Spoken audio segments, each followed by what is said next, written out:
We have this incredibly bloated financial sector. It's a phony crisis. They don't have to be cuts. We know how to get out of a Great Depression. You spend money. If we take a look at the typical worker, they're not doing fine. Hi, I'm Dean Baker, your host for Mostly Economics, and today we have with us Katie Wilson, who is the executive director and founder of the Transit Riders Union in Seattle. And perhaps most importantly at this point, she is the leading candidate for mayor in Seattle, having come in first place with more than 50% in the mayoral primary last week. And she's due to the election in November, the final election in November, but certainly well situated for that. So welcome to Mostly Economics, Katie. Thank you, Dean. It's great to be here. So what we want to talk about today is news notes, which is something that Katie's been working on, and I'll confess to having worked with her some on this. The idea is to have a individual voucher, credit, whatever we want to call it, let's say $100, that people could use to support the media outlet, their choice, that does local news. And this is in principle something, to my view, it'd be fantastic to have this nationally, but we know what's going on nationally right now, so it's not about to happen nationally. But to my view, a great thing about this is it could be done at the state level, it could be done at the local level, and we're hoping to get it done in Seattle. So let me throw it to you, Katie. How would you see, and again, we could use different terms for it, news notes is what Katie and the people working on Seattle decide work best. How do you see that working in Seattle? Yeah, so I'm really excited about this idea. It's something that I've been working on with other folks in Seattle over the last few years, and yes, also with Dean's assistance. And the background of this idea is the crisis in the journalism industry, right? Like today, we do not have a sustainable financial model for supporting local news outlets, for supporting any news outlets, frankly. And we've seen over the past 10 or 20 years, so many newspapers, other news outlets nationally, locally close down, downsize. And with the rise of the internet and social media, the way that people are consuming information these days, we just don't have a way to fund this vital public good. And so that's kind of the context in which this proposal has come up. So the basic idea is that we would be establishing a public funding stream for local journalism. And this is something which, other countries around the world, many countries publicly subsidize journalism to a much greater extent than we do here in the United States. And how we would do this, I think in Seattle, we have a number of options. It could be a small property tax levy. It could be a more progressive tax, like a capital gains tax. It could even be something that has a nexus to the problem, like a digital ad tax or something where you're trying to actually raise revenue from the social media companies. And then, so you have this pot of public funding, but then it would be allocated not by the government, because there are obviously some serious conflicts of interest there when you're trying to have journalism actually hold government accountable. But it would be allocated by individual residents. So as an individual resident of Seattle, you would have, say, 2 or 3 $50 news notes or vouchers, whatever you end up wanting to call them, to give to the local news outlet of your choice or news outlets of your choice. So that's the basic idea. But of course, there are a lot of important details to be figured out when you think about actually designing a program, everything from outlet eligibility, right? What does it mean to be a local news outlet that's eligible for this program? How you handle the question of, news outlets that have paywalls. Can you purchase a subscription with your news notes, or is it just a donation? And then all the mechanics of the actual program, and, how people are actually, allocating their money. So there's a lot of details to be figured out, but that's the big picture. Yeah, let me, a point you made in passing, I think it's a very, very important point that people can miss. We all just saw that Congress, obviously with Donald Trump's backing, defunded public broadcasting. I'll say I wasn't happy to see that, but there was, I'd be going too far to say they had a point, but it is problematic to rely on public funding in that sense where, because I was telling some people, suppose that they hadn't done it. In other words, they had continued to fund public broadcasting. my guess is that we would have Donald Trump as president of the Corporation for Public Broadcasting, which, I think would kind of undermine the purpose, but he would probably do that. And I really doubt anyone would stop him. So that to my view doesn't accomplish, I think, what any of us would like to see with public funding for journalism.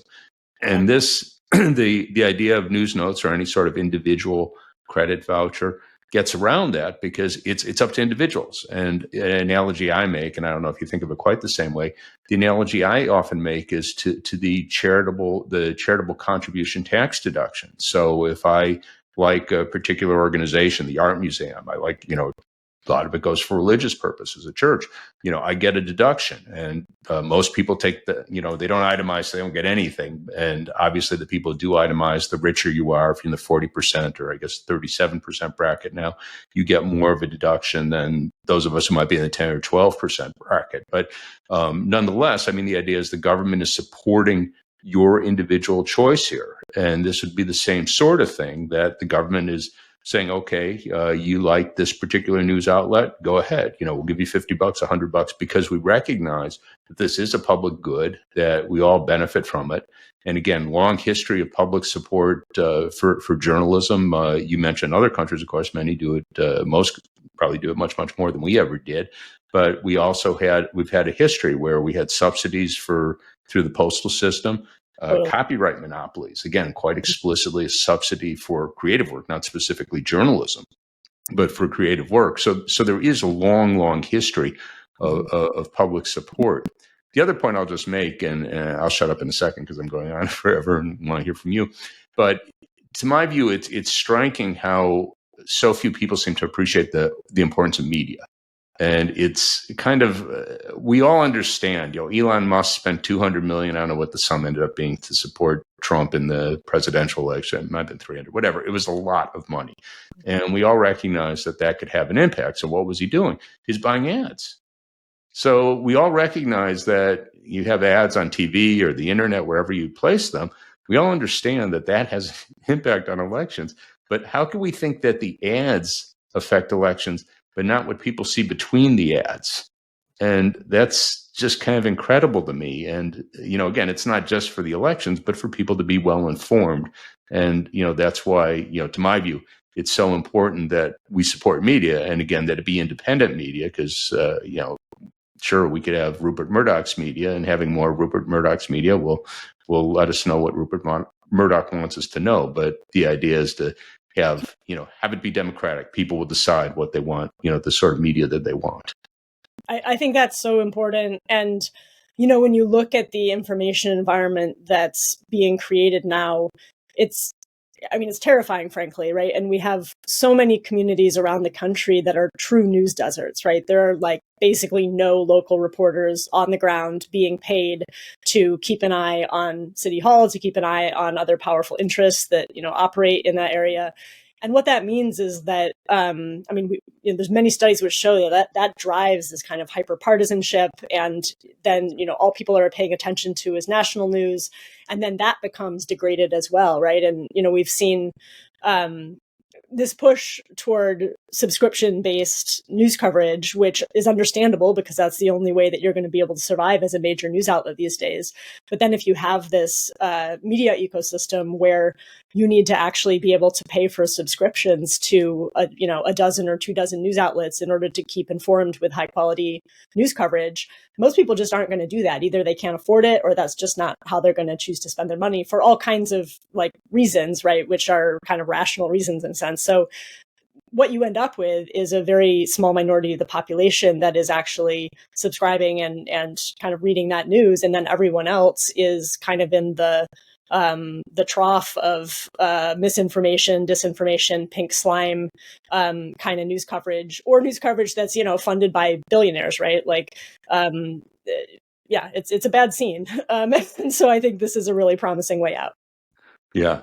So let's hope we can get going in Seattle. I'll just throw in one more thing on that it is striking that you have, I just lost my train of thought. That rarely happens to me. I'm sorry. So let's move on. So I just want, you have something what I consider similar. I'm not sure how similar you consider it. You have the Democracy Vouchers in Seattle, which allow people to contribute, in effect, public money for people to contribute to campaigns. So you want to say a little bit about what those are and how you see those as similar, how you see those as different from the idea behind the news notes. Sure. And yeah, I have a very personal perspective on the Democracy Voucher program now as a candidate for mayor. So this program was established in Seattle by Voter Initiative back in 2015. So it's been around for 10 years, although it took a couple of years to get going. And the basic idea is similar. So we have a small property tax levy is around $3 million a year. And that allows individual residents to contribute for $25 vouchers in an election year to the local candidate campaigns of their choice. And there's all kind of complicated rules around the program. You know, as a candidate, when you participate in that program, you have to get a certain number of $10 donations in order to qualify, to kind of show that you're a serious candidate. And you're agreeing to caps on individual contributions and total fundraising that are lower than, another candidate. But it basically allows a kind of a grassroots candidate who, doesn't have a big bevy of rich friends and supporters to run a competitive campaign. I would say that as a candidate who's using this program and has gathered, hundreds of thousands of dollars in democracy voucher money, it's really amazing, not just in the sense that it allows someone like me who's coming from a grassroots organizing background to run a competitive campaign, but it also really changes the incentives for candidates in a really good way. Because what it means is that now every single person in the city has something that is potentially of value to my campaign. Now, if we didn't have this program, the only way to fundraise and be competitive would be for me and other people on my campaign team to be sitting in a room on the phone, calling known political donors, begging for money. And then those are the people that we're accountable to, right? But because everyone has something of value, we are out talking to people at the doors, at farmers markets, at the transit centers. And we have this incentive to interact with everyday people all day, every day. And so I have spent 0 minutes on the phone dialing for dollars. And instead, I'm just out there talking to people. And same for everyone, on my team and all the volunteers on our campaign. So I just think it's really magical how that switch in incentives takes place. And I think it's really good for our democracy. So I'm a big fan of this program. We actually it was just on the ballot in August, a renewal of that funding measure. So this program is going to continue for the next 10 years, which I think is great. I think in terms of comparing this to the news notes idea, I think the fact that we have this program in Seattle is why there is excitement about this news notes idea, because people can immediately understand how it would work, right? We have this example already. I think it's very similar in spirit, right? That, the motivation behind the Democracy Voucher program is realizing the problems that arise when our campaign finance system depends on the rich, basically. And similarly, now we're seeing the problems that arise when journalism depends on the wealthy, right? We've seen what's gone down with the Washington Post, and, Bezos gets on the Trump train, and, independence goes out the window, and et cetera. And so I think that the problems that each thing is trying to solve are a little bit similar in that sense. And in both cases, we're identifying a public good, right? Whether that's, fair people-powered elections or high-quality independent journalism. And we're saying we need to fund this as a public good with public funding, but without giving the government or whoever happens to be in office at the time the power to determine who gets that money. And so that's where you have this kind of citizen or resident-led allocation process. So yeah, I think there's a lot of parallels there. And if anything, I think the news notes idea is an even easier sell, but I like them both. Yeah, no, I'm a big fan of both also. You mentioning the dialing for dollars, I'll often be prone, as many might be to be cursing at the majority leader in the Senate, Chuck Schumer, because he does not seem like the sort of leader we need right now as we're, facing the challenge of Donald Trump. And I have any number of people go, yeah, but he's the one who brings in the money. And I can't argue with that, and that's the way you have campaigns now. And Schumer has his probably won't be a Rolodex anymore, but he has his list of big money people who he can call up and they'll contribute thousands or tens of thousands or whatever. And that's what these candidates need to run their campaign. So if you could set up an alternative system, as Seattle has done with democracy vouchers, that both allow enough to fund a campaign and also, again, I forget the exact rules, but basically they put limits on outside spending. So if you get the democracy vouchers, there's limit on how much you could get from outside. Is that the correct?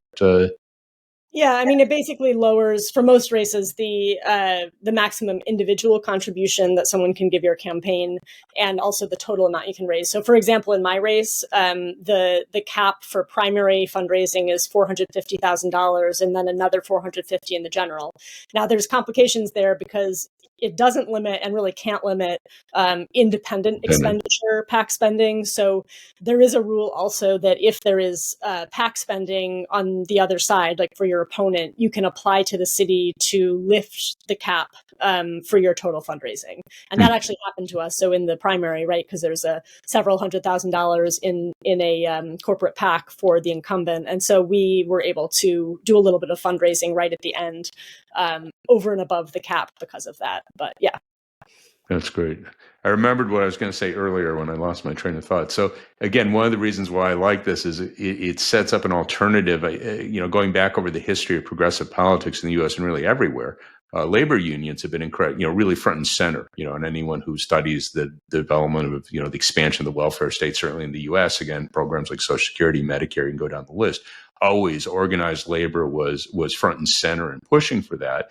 And if you look at the Europe, where the welfare state is more advanced, we have universal health care, colleges mostly paid for, if not altogether free. I mean, go down the list. Child care is much more heavily subsidized, if not free. You can go down the list. Those countries have much, much higher unionization rates than the U.S. And if you look at where the welfare state's strongest, in the Nordic countries, you have unionization rates in Denmark and in Norway and Finland is 70, 80%. They're down a little bit from where they were at their peaks, but overwhelmingly organized labor was front and center. And in the United States, labor was always weaker than these other countries, and it really has been falling back. And I'm a big fan of labor unions, and I would love to see us see a resurgence in labor unions. But the reality is that's not been very successful. I mean, again, I've been in politics, 40 years or whatever, been following politics closely. And, that whole time you're going, we're going to see labor revitalized. I know when Sweeney took over as president of the AFL-CIO back in, I think it was 95, organizing, that was his thing, organizing. And membership still fell. It's not a good story, and it's not a simple story. So it's not that I'm blaming anyone. It's just the reality. It's very difficult. We've created an environment, or I should say the right has created an environment where it's very, very difficult to organize. And that's just the reality. And, to my view, when you get blocked one place, you look to go somewhere else. And that's certainly been the history, looking to the labor movement. That's been the history. Where they've been blocked somewhere, they look to go somewhere else. And, you go back, the international workers of the world, lefty union from around the turn of the century, they passed laws against public speaking. So they organized a lot among lumber workers in the Northwest. So they had laws against public speaking. They'd arrest people for speaking in public. I guess you need a permit. Of course, they wouldn't give them a permit. So what they would do is they'd go, fine, we'll have everyone speak in public. So they'd have all their members get up on a soapbox and they'd have them start speaking something. And many of them, they weren't used to public speaking, so they didn't know what to say. So they said, well, read the Constitution. So they had people being arrested for reading the Bill of Rights. And they had their jails filled. These small towns had their jails filled with people who were there for reading the Bill of Rights, which obviously looked pretty bad, cost them a lot of money. And after a while, they gave up arresting them for that. Another thing, and I'll shut up about the IWW, but I just love these stories. They would send in the local Salvation Army marching band, because the Salvation Army was always under control of the local business people. So you'd have, the IWW people, giving their talks, pushing, join the union, whatever. And they would send in the marching band to drown them out. So what did they do? They made all these songs. Solidarity Forever is a Christian hymn.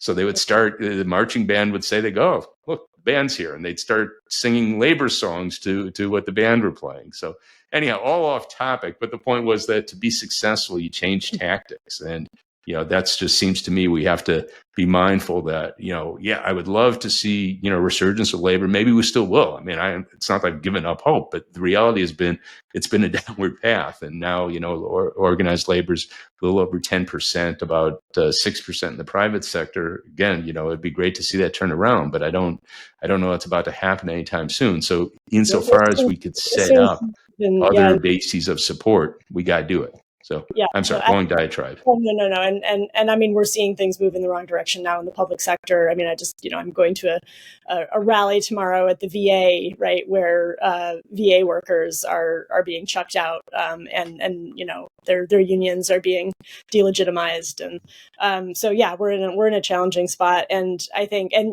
your IWW rant, we have a long history here in Seattle and in the Pacific Northwest of those free speech fights, and so all very relevant. Yeah, and I think it's unlikely that the labor movement is going to come back kind of in the form that it did in the kind of industrial unionism model that dominated the 20th century labor movement. But we got to keep trying, and there's no substitute for ordinary people coming together and organizing and building power. And frankly, that's also part of what motivated me and others to found the Transit Riders Union 14, 15 years ago as an experiment in like other ways of organizing and building power, not just in the workplace, but in a geographic area and around specific issues, like public transit. So, I think that this News Notes project is very complementary, right, to that kind of organizing. So we need to do it all. Yeah, we got to keep fighting. Yeah. So let me ask, what's been the reaction to people when you've raised news notes with them? What sort of things are people saying when you tell them about the idea? Yeah, I mean, I would say it's mostly very positive, right? I think that even when people aren't necessarily like paying attention to all of the factors that are making it hard for news outlets to thrive today, people are aware that there's a problem, right? I mean, we're all aware that there's a problem with rampant, misinformation and low quality news coverage, and with AI, I'm sure that's only going to pick up. So people are aware of the problem, and I think that here in Seattle, again, where we have the Democracy Voucher program as an example, the response that I've gotten from talking to people is overwhelmingly positive. Like, people get it, right? And then when they see it, they're like, "Wow, that's so cool!" Right? Like, I could support this my neighborhood blog or other local news outlets that they really appreciate. I think in terms of concerns that people have, the thing that I've heard most often is the question of how are you going to define who is eligible, what news outlets are eligible for this money, right? And there's a fear there that we have this kind of continuum today between kind of the like legacy newspaper, like we know how this operates, they've got a newsroom, they have reporters, all the way to kind of individual like influencer journalists who, are they doing news coverage? Well, kind of, but are they following any kind of good practices? We're not sure, right? So I think there's a real challenge there. And then, of course, you have also like, right-wing kind of news influencers who are maybe funded by like the Discovery Institute or kind of bad actors. And so I think there's a real question there of how are you defining those eligibility criteria so that you are as much as possible, like being fair, right? Like we need to, we can't be like picking and choosing based on politics, but how are you framing those criteria so that we're excluding bad actors and trying to make sure that we're funding kind of legitimate journalism, news coverage?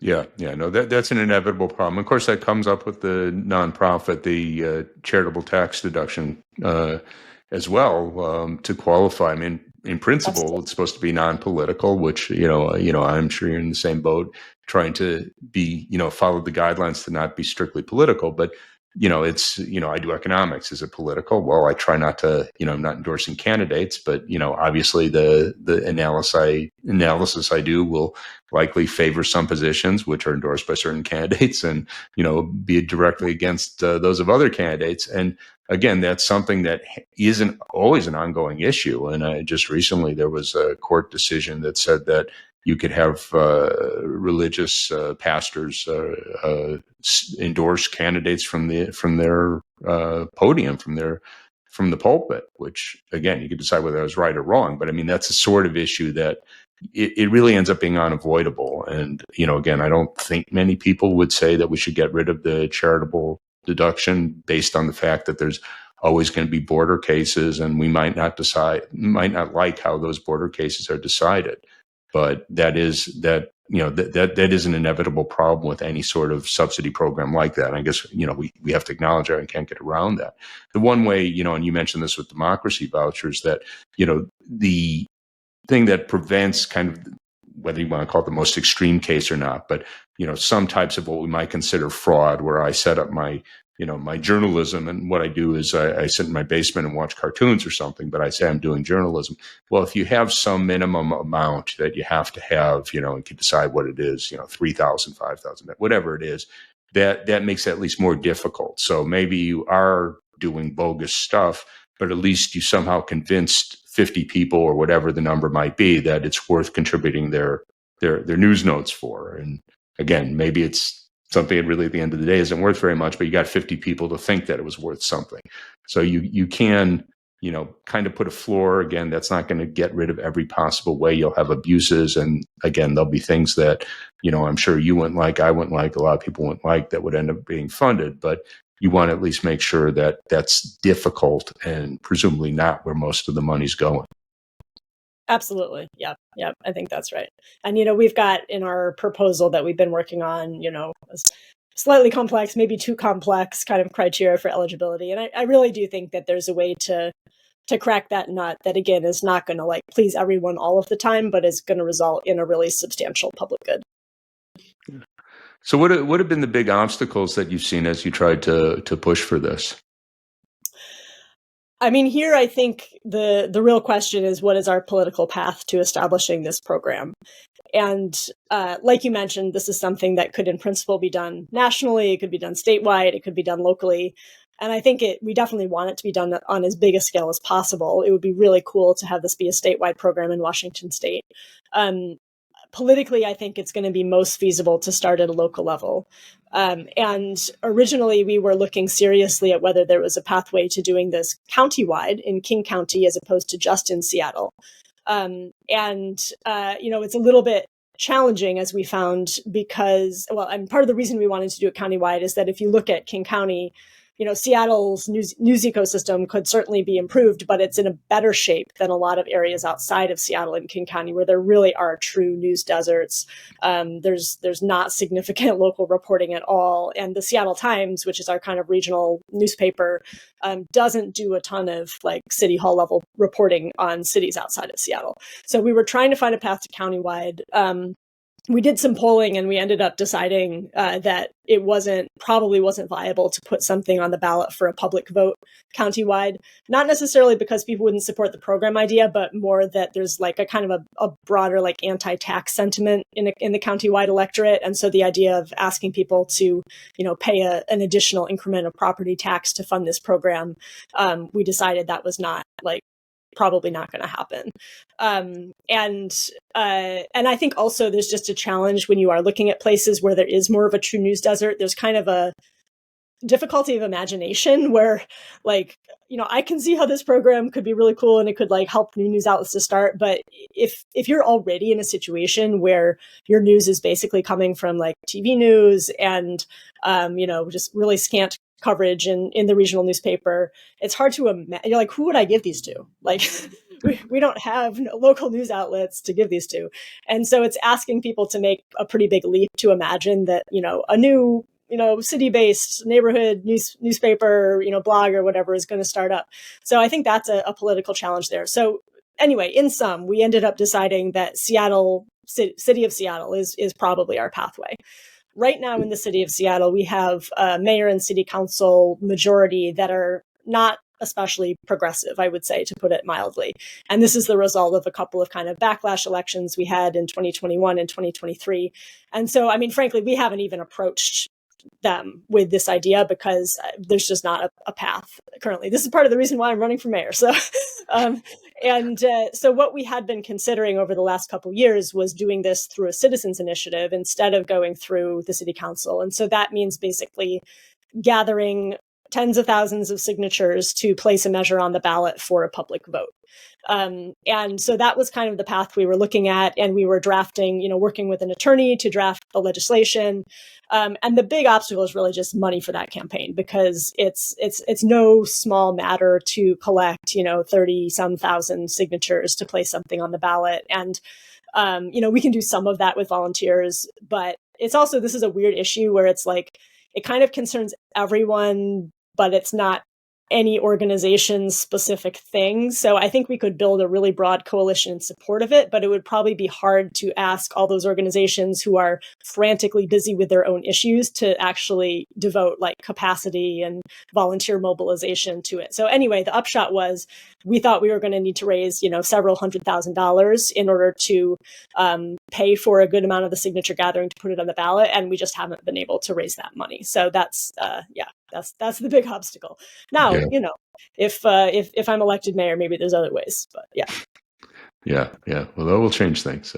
So it's interesting, because you mentioned, and I understand, I see the same thing, that people have difficulty understanding like what this could mean. Obviously, you'd have your own ideas, but when I lived in DC, there was someone that started a blog called, I think it was Prince of 16th Street Heights, and he didn't imagine himself to be a prince, but 16th Street Heights was the neighborhood I lived in. And he'd write on very local issues. So, a shopping center going up, or, proposals to put in a stop sign or something like that, which matter in people's lives. And, again, to my view, that's the sort of thing that would be great, and if they want to expand to, talk about other neighborhoods, pull along someone else, work alongside them with the neighboring neighborhood, whatever, but it's, we're all, it's hard to get out of the mindset. We're used to old media, the newspapers, television stations, and that's fine. And though we know those are dying, but, I want to preserve them. I trust you do as well. But, having new outlets that might look very different, so again, I think it'd be fantastic if, in every neighborhood you had one or two or three people that were really making a point following, this is going on. This is where, they want to expand this street, again, these can matter in people's lives, that they seem, many of us were used to thinking globally, we're in a war, it's a big thing. I don't want to minimize that, but, that's what people rightly pay a lot of attention to, but it is important to look at things that very directly affect people's lives. And if to my view, at least, if you ended up with a lot of the money generated through these news notes to looking at very local issues, again, important to look at City Hall, because if no one's looking at them, there will be corruption. That goes without saying. So if people think they could stuff money in their pockets, I don't think we have to twist people's arms to believe that politicians, if they could steal money, will steal money. So if you don't have people watching them, there will be more corruption, but also, at an even more local level, monitoring things that, matter in people's lives that, will go largely unreported, even in a city where you might have a decent local newspaper. Absolutely. Yeah. No, I think all that is spot on. Yeah. So we'll see if we can convince people of this.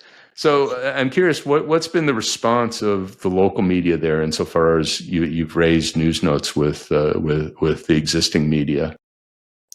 Yeah, I think we've gotten a lot of enthusiasm from many of the small to medium news outlets in Seattle, and the coalition that we've been building. That was, the other person. There's a bunch of people who've been involved in this effort, but another key person is Marcus Harrison Green, who founded the South Seattle Emerald, which is one of our wonderful online-based news outlets in Seattle that focuses on Southeast Seattle, which is one of the most diverse areas of the city. And And so, he and I have kind of been co-conspirators in this effort, and brought in many more people who work in the journalism industry, as journalists, as editors, as people who own news outlets. So the response has been really positive, and I think everyone just understands immediately how this could benefit them, and is like, wow, we could like bring on a whole new full-time reporter, right? And we have so many great local news outlets. I mean, just to be specific, to give a few examples. So, for example, we have, the South Seattle Emerald is one, which operates as a nonprofit. We have Real Change News, which is our like homeless street newspaper, which also operates as a nonprofit. We have The Urbanist, which is it's advocacy journalism focused on urban issues, and a lot of great reporting on in detail on transportation infrastructure and housing policy, and really just opens up the world of what's going on at City Hall to so many people in a way that otherwise would just be really inaccessible. We have, gosh, now that I'm naming outlets, I'm afraid that I'm going to forget some. People are going to be miffed, but Publicola, which does a lot of great accountability reporting at City Hall. And we have many like neighborhood blogs, like Capitol Hill Seattle blog, West Seattle blog, which do like hyperlocal reporting as well as reporting on larger city issues. So all of these kind of smaller news outlets, lots of enthusiasm for the idea. I think the main skepticism that we have received from a local news outlet is from the Seattle Times, our major newspaper. And, I feel partly we kind of got off on the wrong foot with them through a conversation that I had with one of their, Briar Dudley, who's their kind of free press. So they have a whole initiative, which is about kind of the journalism industry and its struggles. And, they care deeply about this issue from their own point of view. And I had a conversation with Briar Dudley early on, and he's not a fan of the Democracy Voucher program at all. And in that initial conversation, which was like, I was kind of talking about some of the ways we'd been thinking about a program. And one of those was that, for outlets that have a subscription-based model, it might make sense to require that news coverage that's funded through this program be provided outside of the paywall. Since it's like publicly funded, everyone should have access to it. And that, I think, really triggered a strong negative response that has colored their thinking about this idea. And I get it now more than I did before, right? And so I think what's going on here is that the Seattle Times, they're really working to build up this subscription-based model. And I think that's similar to lots of newspapers, newsrooms around the country, where that is kind of the only way that they are going to survive in this brave new world of news coverage. And the Seattle Times actually has been relatively very successful at building up a subscription-based model. I think they might be like one of the only kind of newspapers in the country that's profitable through that. So I think that anything that they perceive as kind of threatening that model or forcing them to do things differently is just seen as, just kind of like an existential threat or something like that. And I think there's just like a fundamental, and I'm talking about Briar here, but maybe it's also with the ownership of the Seattle Times, but just a fundamental kind of difference of opinion. I think it's kind of whether news should be funded as a public good versus whether we just need to convince everyone to pay for it. And I think they're really kind of on we need to convince everyone to pay for it, and we need to get tax breaks, basically, is kind of their view. So they're not really into the like public funding for news. They want tax breaks and they want people to pay for it. So I think that's kind of their attitude. And they just, their editorial wing definitely does not like new taxes. So the idea that we would be asking for like some kind of new tax for this, they definitely don't like.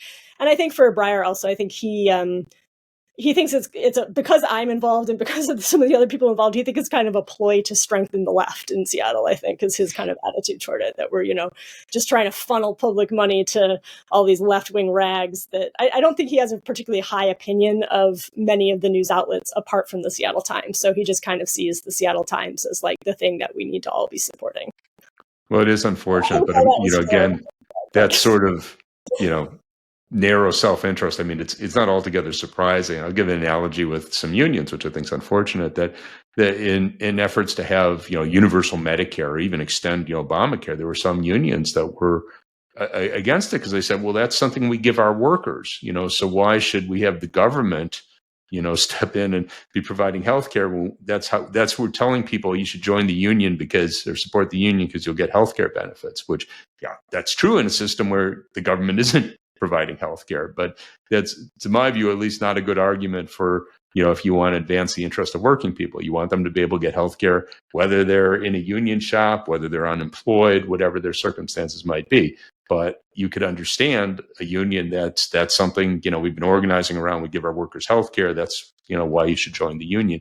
You could see that. Again, it's not a good, to my view, long run position, but you could see that. And, again, I think that's kind of what you run into Seattle Times. Again, you mentioned some of the other issues that also raised, but, they're subscription models. So they don't want to see competition. And, we've talked about this, and I'm sure you've raised that with them.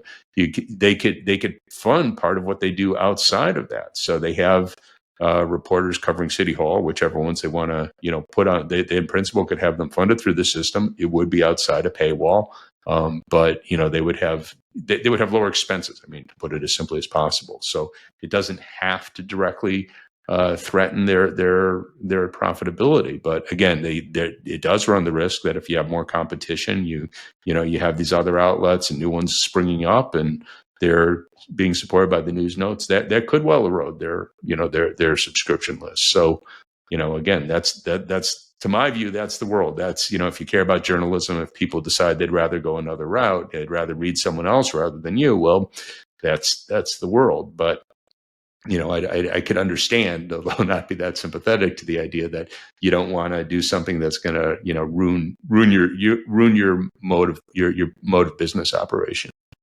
Yeah. And, honestly, I've kind of softened on the paywall question since I first talked to Breyer and this is partly because I really, even if we're starting this in Seattle, I really think it's important that it just doesn't stop in Seattle. And I would love to see this expanded statewide.